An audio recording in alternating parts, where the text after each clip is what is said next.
That's what I'm telling them. Just be patient. It's hard to win a championship. The pressure isn't even on us now. We gotta, just enjoy the process and have fun. Kawhi Leonard, wise beyond his ears, preaching to his teammates, don't be obsessed with the destination, but enjoy the journey. Leonard's 43 points in the rout of Cleveland helped the Clippers maintain their fourth slot in the Western standings. The team is currently 5.5 games back of their in-town rivals of the best record in the conference. Max, like, love, or hate Kawhi's message? I love Kawhi's message. I love the way it's delivered.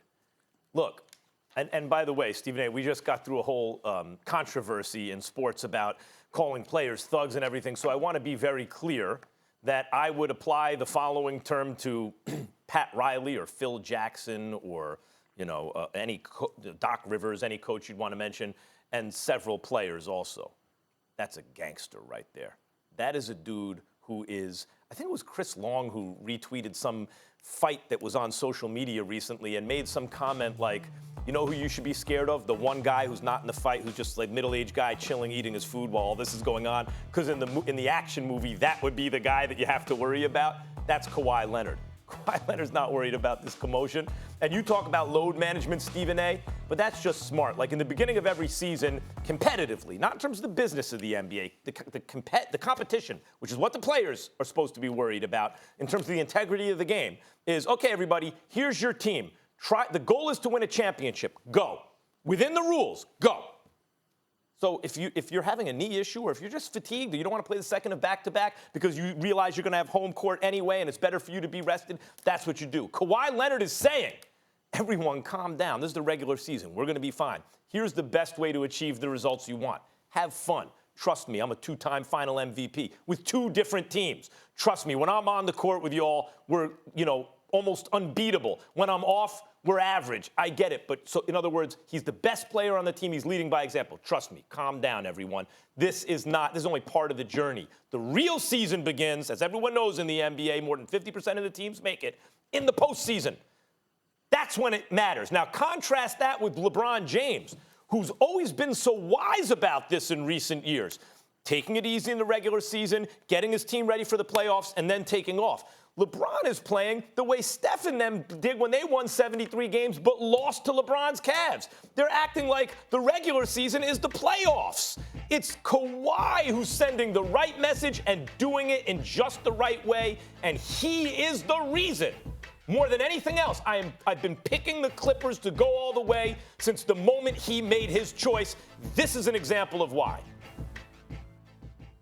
First of all, I get tired of people saying that about LeBron James in terms of what's going on with the Lakers. Did it ever occur to anybody that LeBron James and Anthony Davis, especially LeBron James, is balling out as much as he can right now to get a cushion so you can afford to take a rest when it really, really counts, as opposed to taking rest now? Did it ever occur to anybody that LeBron says, let's secure the number one seed, let's go out there, wreak havoc, wreck shop, do what we got to do, get comfortable, and then we could be in cruise control in March. So when April rolls around, we're really fresh and we're ready to go. That could be a strategy that he's employing. After all, he is one of the greatest players to have ever played and obviously one of the most cerebral players we've ever seen. So give the man some credit and let's give him credit for exercising some degree of intelligence. Now it gets to Kawhi Leonard.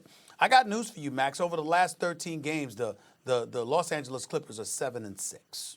7-6. Now, granted, you might sit up there and that might not mean anything to you. It means something to me. Here's why it means something to me. Because these dudes get up and take no prisoners. They've got lions on their squad. They go after it. They're ready to go, especially when it comes against the Lakers. But did it ever occur to anybody that the load management, the absence of chemistry, et cetera, the fact that you play up and down to the competition, you'll show up against the Los Angeles Lakers, might not show up against the Denver Nuggets? Did anybody entertain the possibility, the plausibility that could be an issue? When it comes to the Clippers, we like to think not. We like to think that they're going to be okay because they got Doc Rivers and Ty Lue and Sam Cassell and these boys on their bench. So I get all of that. The flip side to it, however, is that This team is not tremendously accustomed to playing together, and you never know what kind of roadblocks could come down their path. I don't mind what Kawhi Leonard said. He's a two-time champion and two-time NBA Finals MVP. He is qualified. He has the credentials. He knows what he's talking about.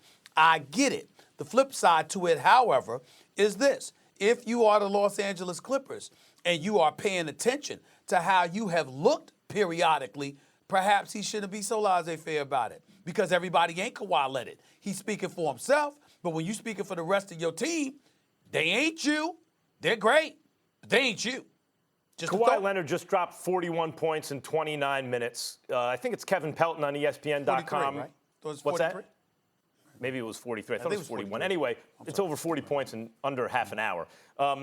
I think it was Kevin Pelton on ESPN.com. It's an insider article. I highly suggest you, by the way, ESPN Plus, not to do a commercial, but that's the best money you'll ever spend. Yeah. Disney Plus is great, too. It Check really, it out. I don't want to start doing this right now because it sounds like you're shilling, but I'm a consumer.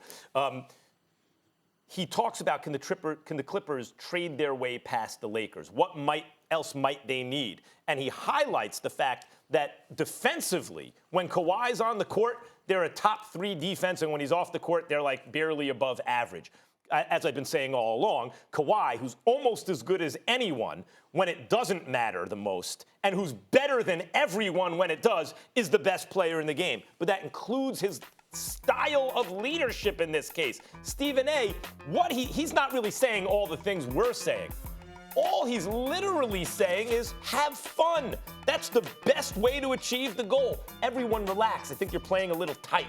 That's the message. Now, we could also read into it and connect it to the load management and talk about the kind of veteran champion who knows how to get the entire journey, who sees it, who's been there before and isn't just dealing with what's in his face and panicking, right? Having an overreaction, but laying back and saying, well, we got the crew, we have the talent.